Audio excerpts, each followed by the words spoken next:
Hello children, today we are going to start with chapter 1, that is environment. So in this chapter we will study about environment, and as you all know, what does environment mean? It is the surrounding condition on which the living organism live or operates. इसको हम क्या कहते हैं? Environment. So surrounding can consist of people, place, things, animal, nature, and these are components of environment.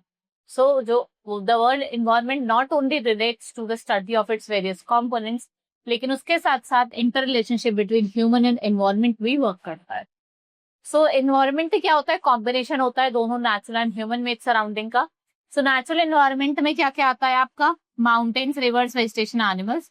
It had both biotic and abiotic components. Human made environment includes industries, roads, building, transport and network. क्या क्या included है आपका? Human made environment में आपका industries आ जाती है, roads आ जाती है, बिल्डिंग आ जाती है और ट्रांसपोर्ट नेटवर्क आ जाता है. And the natural man made environment and components of environment they change from time to time. वे टाइम के साथ क्या होते हैं? चेंज करते हैं और एक दूसरे से इंटरेक्ट करते हैं. जैसे कंपोनेंट्स ऑफ एनवायरनमेंट यहाँ पे कुछ नेचुरल है, इसमें वाटर, एयर, लैंड और लिविंग थिंग्स आ जाता है. वहीं हम ह्यूमन मेड है, building, parks, bridges all comes under. Now natural environment. The components of environment में आपकी दोनों चीज होती है, बायोटिक भी as well as abiotic. You have already learn about the domains of earth in their class. पहला है lithosphere, the rocky outermost layer of the solid crust को हम क्या कहते हैं? Lithosphere. So it is made up of rock and mineral. That is why इसको हम source of mineral wealth कहते हैं. And it is covered by varied landforms. ये इरेगुलर होते हैं, जैसे माउंटेन्स हो गए, प्लाट्यूज हो गए, वैलीज हो गए, आपके प्लेन्स हो गए. And lithosphere is the only domain that provides grasslands for grazing, agriculture land, minerals and forest. It also provide land to establish human settlement. और ये लैंड प्रोवाइड करता है किसके लिए? ह्यूमन सेटलमेंट के लिए. Hydrosphere means water, those elements of nature that have water. जैसे river, lake, seas, ocean. It is found in 3 state. 3 state में देखने को मिलता है, सॉलिड, लिक्विड एंड गैस. और ये भी क्या है? इंपॉर्टेंट है सारे लिविंग थिंग्स के लिए. Next is atmosphere. The blanket of air that surround the earth is called atmosphere, right? So the gravitational force of the earth hold करता है एटमॉस्फेयर को, और एटमॉस्फेयर प्रोटेक्ट करता है हमें किससे? हार्मफुल रेडिएशन से. और इसके अंदर क्या होता है? मिक्सचर होता है, डस्ट, गैस, पार्टिकल्स, वाटर रहता है. Any change in the atmosphere bring about change in the weather and climate of the earth. It is due to atmosphere and water that our planet has life on it. और ये necessary भी है किसके लिए? Living condition जो भी हम sustain कर रहे हैं.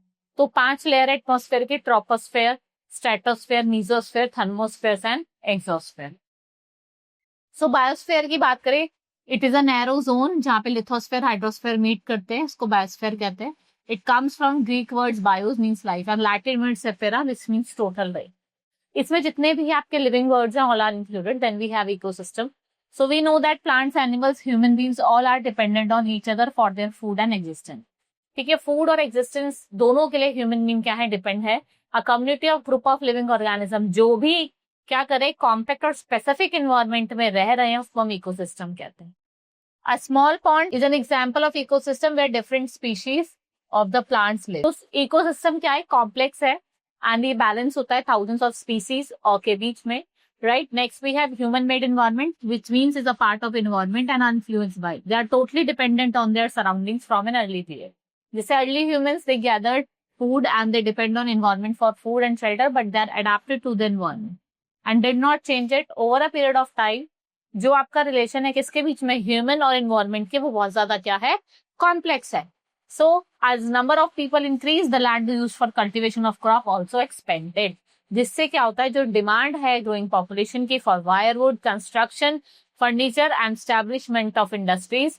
Deforestation is also deprived and animals were killed for food, skin and sometimes for. So if human beings do not stop exploiting the resources of the environment, तो उससे क्या हो जाएगा? डिफिकल्ट हो जाएगा at the time of existence. तो adverse effect of human activities on environment. क्या क्या एडवर्स इफेक्ट पड़े हैं? पहला है inappropriate disposal of harmful industrial waste into water bodies. ठीक है, जिससे क्या होता है? आपके एक्वेटिक प्लांट्स, एनिमल हार्म होते हैं. फिर excessive use of chemical fertiliser, जिससे आप सॉलिड एसिडिफिकेशन कर रहे हो. Deforestation leads to soil erosion, जिससे सॉइल की फर्टिलिटी भी कम हो जाती है. It also decreases amount of rainfall and resistance of wild animal. Number of floods, drought, landslide and some other adverse effect जो होते हैं ह्यूमन एक्टिविटीज के, वो भी क्या करते हैं? इन एरियाज को इफेक्ट करते हैं, right? So this was all in this chapter. Now we will meet in the next class. Thank you.